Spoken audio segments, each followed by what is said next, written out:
vaxta gedəcəm. Gəl arxamca.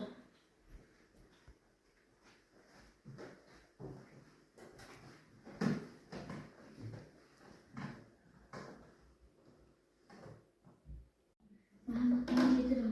Abla, getmə. Qorxma, mənim arxamca gəl. Deyəsən, heç kimsə yoxdur.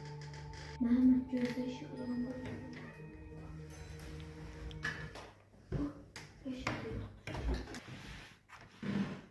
Gözde kapımı açsın.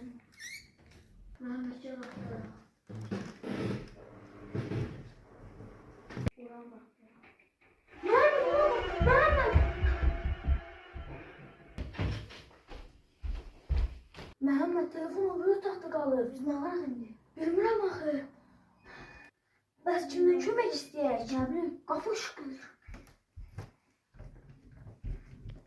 Sən saxlaya bilmirəm. Məhəmməd, sən git. Abla, ikimiz də gedək. Məhəmməd, yox, sən git. Mən gələrəm. Sən də gəl. Yox, sən saxlaya bilmirəm. Gəl. Gəl, mən gələrəm, git sən. Yaxşı, gəl. Gəl. Məhəmməd, maşın qoy bunun altına. Hadi dur.